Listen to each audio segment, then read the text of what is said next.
Hola, mi querida comunidad de Silvia Salud Inteligente, ¿cómo están? Shabbat Shalom. Aquí les hago un nuevo video esta mañana desde esta zona tan hermosa que pueden ver por la ventana en la provincia de Girona, Cataluña. Eh, y vamos a hablar de algo importantísimo porque es increíble de nuevo como cada vez que llegamos a una fecha de un nuevo Shabbat, no importa cuántas veces se lea la Torá, porque ya saben que todos los años se lee el mismo ciclo, cada Shabbat se va leyendo una porción de la Torá, entonces uno puede toda la vida empezar la Torá y terminarla y volver a empezar, y así funciona el estudio de las porciones de la Torá. Pero como este libro es tan fascinante, tan lleno de secretos, claves, códigos, uno puede una vida entera seguir leyendo la misma porción y encontrar una nueva maravilla. Y sobre todo encontrar mensajes que son relevantes para nosotros hoy. Y hoy tenemos una porción de las más importantes, es la que nos presenta, nos trae los 10 mandamientos, ni más ni menos. Hablamos de la porción llamada Yitro, que en castellano se dice Jetro, que viene a ser el cuñado de Moisés, es decir, el padre de la mujer con la que él se casó, que era un gran sacerdote en Midian, de una religión pagana, por supuesto, pero que luego de conocer a Moisés y ver las maravillas que hizo Dios para sacar a los hebreos de Egipto, él se une a los hebreos, se convierte al judaísmo. Pero bueno, el tema de hoy es fascinante. ¿Por qué? Porque cuando leemos los 10 mandamientos, que Dios mismo los pronuncia, porque vamos a recordar que los hebreos habían salido de la esclavitud, habían comenzado su larga trayectoria por el desierto y llegan ante el monte Sinai y Moisés sube al monte y ahí Dios le dice: dile al pueblo que se acerque, a todos que se acerquen al monte porque quiero hablar yo. O sea que es la primera vez que él va a hablar directamente, porque hasta ese momento era Moisés el emisario. Moisés tenía sus contactos con Dios, Dios sí, le hablaba a él cara a cara, y él iba y pasaba el mensaje. Pero ahora Dios le dice: yo quiero que me escuchen a mí. Entonces ahí es también cuando ocurre que empiezan a haber truenos y luces, y todos los hebreos se dice que vieron las voces. O sea que hay una especie de experiencia espiritual muy fuerte, una transmutación que ocurre en ese momento tan poderoso, que hace que vean las voces. Pero bueno, ese sería un tema para otro video, pero quiero hablar con ustedes de lo que descubrimos en los 10 mandamientos, que es realmente poderosísimo y extremadamente relevante para nosotros hoy. Porque todos sabemos que hay 10 mandamientos y que son equivalentes. No es que hay una lista que es del más importante al menos, no, son equivalentes. ¿Y cómo empiezan los 10 mandamientos? Se los voy a leer en hebreo primero y por supuesto lo vamos a traducir. Comienza diciendo: Anoji Adonai Eloheja asher otziteja me'eretz Mitzrayim mi beit abadim. ¿Qué quiere decir eso? Eso quiere decir: yo soy Jehová tu Dios, que te saqué de la tierra de Egipto, de casa de esclavos. Ese es el primer mandamiento. O sea, ahí no hay una orden de hacer nada, pero está considerado como un mandamiento. Entonces, aquí hay una pregunta muy importante, porque en una lista de 10 leyes o órdenes, porque mandamiento, o sea, para empezar, que en hebreo se dice acerta divrot, 10 divrot es como dichos, no viene a ser mandamiento, ahí no la traducción es incorrecta. O sea, son los 10 dichos que dijo Dios, así nomás. Y el primero es: yo soy Jehová, tu Dios, que te sacó de la tierra de Egipto, de casa de esclavos. Es decir, que el motivo esclavitud es tan importante que lo pone antes de dar todas las supuestas órdenes, ¿no es cierto? Si decimos en español, decimos mandamientos, o sea que son las leyes que hay que cumplir, pero el primero no es una ley, es un hecho y es un punto que al parecer Dios quiere darle tanto énfasis, y yo les voy a dar mi análisis. Y primero vamos a analizar esta frase tan potente que dice, que de nuevo se las voy a leer en hebreo, Anochi Adonai Eloheja Asher Otziteja Me'eretz Mitzrayim Mi Beit Avadim. O sea, primero dice yo, da el nombre que cuando yo digo Jehová no se preocupen porque no se dice Jehová en hebreo, o sea, eso es solo una representación en castellano, pero no es el nombre. Entonces dice yo, Jehová, tu Dios, que te sacó mi Eretz Mitzrayim. Primero vamos a analizar el nombre de Egipto, que aquí aparece como Eretz Mitzrayim. ¿Qué quiere decir Eretz? Eretz quiere decir tierra. Por ejemplo, el planeta Tierra se dice Kadur Haaretz, se dice el globo de la Tierra. O sea que tierra no es solo la tierra, digamos, donde sembramos, etcétera, sino viene a ser todo el planeta. Y Mitzrayim viene a ser Egipto, si es la traducción de Egipto. Pero ¿qué quiere decir Mitzrayim? ¿Cuál es la raíz de la palabra Mitzrayim? Viene primero de tzir o de tzar, o sea que tiene dos significados. O sea, por ejemplo, una mujer embarazada, cuando tiene contracciones, se le dice tzirim, o sea, son contracciones, y también tiene que ver con tzar, que quiere decir algo muy angosto, muy estrecho, como cuando el bebé sale, ¿no es cierto? Pasa por una parte muy estrecha, hay contracciones, y a la vez, cuando yo quiero decir problemas, digo tzarot, viene de la misma, digo problemas, o sea, problemas, estrecho, contracciones, todo eso está dentro de esa palabra Egipto. O sea que lo que dice aquí es, yo soy tu Dios que te saqué del lugar del sufrimiento, porque todas estas palabras que se esconden dentro de Mitzrayim viene a ser opresión, sufrimiento, y luego de casa de esclavos. Fíjense qué interesante.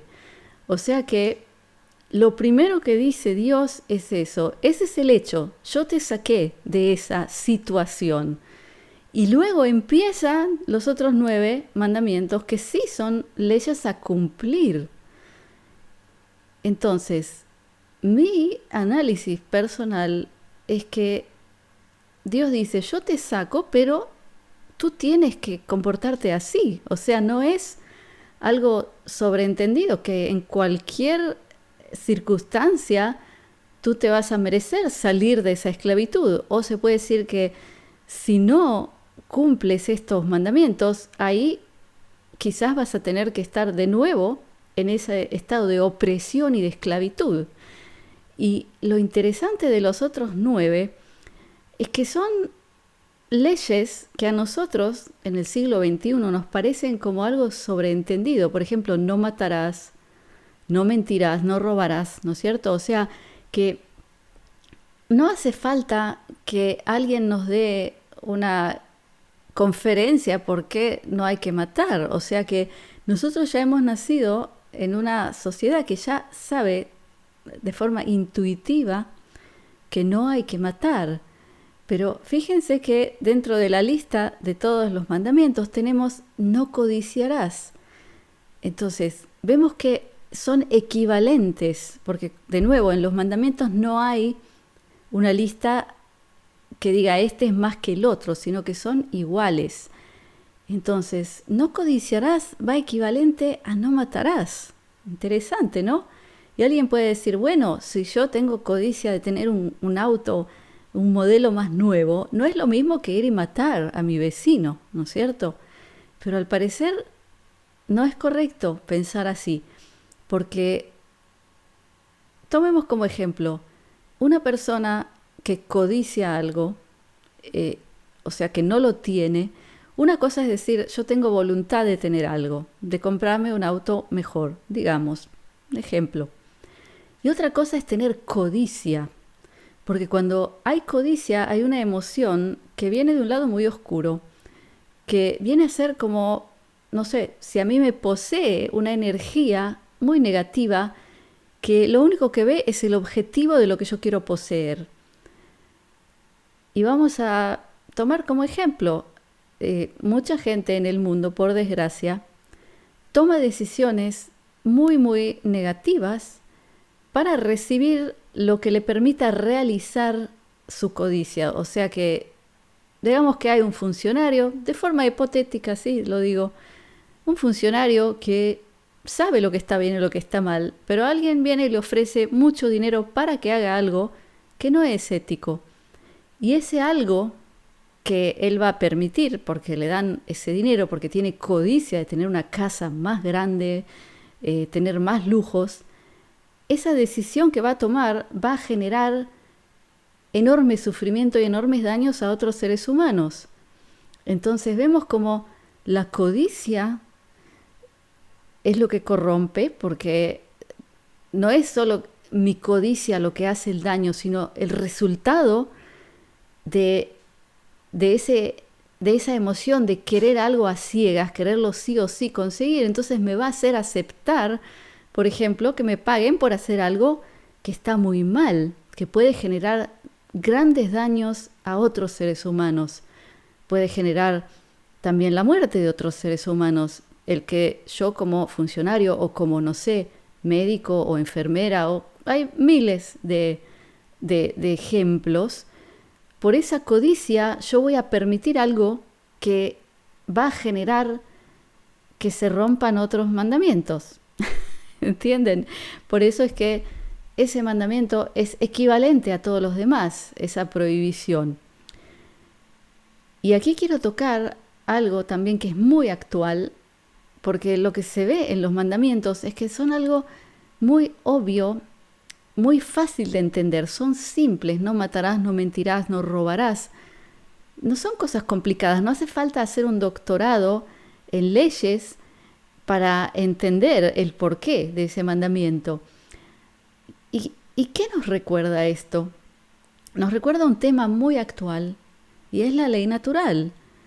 O sea que hoy por hoy se habla por todos lados de qué son los derechos fundamentales de un ser humano, y todo se puede resumir en sentencias muy básicas y muy fáciles de entender. Lo que ocurre es que con los cientos, miles de años, hemos perdido nuestra intuición para sentir en nosotros qué es lo que está bien y qué es lo que está mal. Porque estos mandamientos son algo que también lo podemos intuir. No hace falta que venga alguien y nos diga que no tienes que matar o que no tienes que robar. O sea, en sociedades del pasado, antes de que existía hoy por hoy toda la globalización, digamos, en el siglo XXI, pero antes de eso ya existían otras sociedades que intentaban abarcar el mundo. Antes de eso, lo que regía era la ley natural, porque si había una tribu en el Medio Oriente que había, no sé, 100 kilómetros de ella otra tribu, y venía alguien y mataba a alguien, ahí había una especie de juicio, porque se sabía que eso no se hacía. No hacía falta ser un abogado o un juez con un título para entender que eso estaba mal. Entonces se tomaba medidas de acuerdo a eso. O si entraba alguien en tu tienda y te robaba algo y luego se descubría que él lo robó, estaba muy claro que eso estaba mal. Lo que pasa es que nuestra sociedad se ha complicado tanto, nos hemos alejado tanto de la naturaleza, que hemos perdido nuestra intuición de lo que está bien y lo que está mal. Y por eso hoy por hoy hay tanta confusión y tanta capacidad de confundirnos, no solo que confusión, sino capacidad de confundirnos, de hacer todo tan complicado, tan anti lógico, o sea, al revés de la lógica y de lo intuitivo, que ya nadie sabe cómo reaccionar a, por ejemplo, todo tipo de decretos, de limitaciones, etcétera, ¿no? Que ya vemos todos los días. Entonces, para terminar, quiero solo saltar aquí en la misma porción a un punto que, que tiene mucho que ver con lo que estoy diciendo. El punto es cómo crear el altar. Aquí, luego de los 10 mandamientos, aparece las instrucciones de cómo hacer un altar. ¿Y qué es lo que dice Dios? Le dice a Moisés y a Israel, al pueblo de Israel. Se los leo primero en hebreo. Dice, Mizbeach Adamah ta'aseli, besabachta alav et alateja ve'et shlomeja ve'et zoneja. O sea, dice, hazme un altar de tierra, ni más ni menos. Y antes de esa frase, dice una frase todavía más importante, que es, Lo ta'asun oti Elohei kesef ve'Elohei zahav lo ta'asu lahem. ¿Qué quiere decir esto? Dice, no me haréis como Dios de plata o Dios de oro. Y luego dice, altar de tierra me haréis. Muy interesante, ¿no es cierto? Y para empezar, ¿qué es un altar? Un altar es un punto de conexión entre el mundo físico y lo divino, ¿no es cierto? O sea, entre nosotros que estamos en lo tridimensional y lo divino que está en otra dimensión. Ese es el punto de conexión. Y lo que dice es de tierra. Es decir, que nuestro contacto con la tierra es lo que nos conecta con lo divino. ¿Y qué es la intuición? La intuición es escuchar la voz, que se puede decir en diferentes religiones, en diferentes creencias. Uno le puede decir Espíritu Santo, en hebreo se dice Shekhinah, se puede decir se puede expresar de diferentes maneras, dependiendo de la cultura, religión, pero ahí está, cuando uno es capaz de escuchar la voz divina, uno tiene claro qué es lo que está bien y qué es lo que está mal. Y aquí ven que el primer altar que Dios les dice cómo hacerlo es de tierra. Entonces, para todos los que quieren aprender más lo que es ley natural, primero hay que darse cuenta si estamos viviendo una vida que nos acerca a lo natural, porque al estar más en lo natural, ahí es donde vamos a desarrollar ese instinto que es la conexión con lo divino, que nos va a dirigir hacia qué está bien y qué está mal. Entonces, mi querida comunidad, les agradezco el haber estado conmigo en estos minutos y me encanta que me escriban lo que ustedes piensan de lo que yo les comparto, así que si quieren ponerme comentarios abajo. A fin de este mes, dentro de mi sitio comunidadsilvia.com, voy a dar una clase sobre la relación entre todos los idiomas sagrados, o no solo sagrados, sino los idiomas que se hablaban en el momento en que vivía Jesucristo en la tierra de Canaán, que es donde está Israel hoy, para entender la relación entre el hebreo bíblico, el arameo, el griego. ¿Por qué se escribió cada libro? ¿En qué idioma? Porque hay mucha confusión. ¿En qué idioma hablaba Jesucristo? Todo eso es el tema del que voy a hablar en esta clase para miembros de mi comunidad. Entonces, los que todavía no son miembros, los invito a unirse. Les pongo abajo el enlace para unirse a mi comunidad. Además de eso, hago transmisiones en vivo, dando boletines de información donde tengo la suerte de poder hablar con libertad de expresión. Entonces los invito a estar ahí conmigo. Entonces, por ahora les dejo mi brajá, mi bendición de briut, que es salud, de shalom, que es paz, de ahavá, que es amor, y shefa shel dvarim tovim, que es bonanza de cosas buenas, Gracias por estar conmigo. Shabbat Shalom.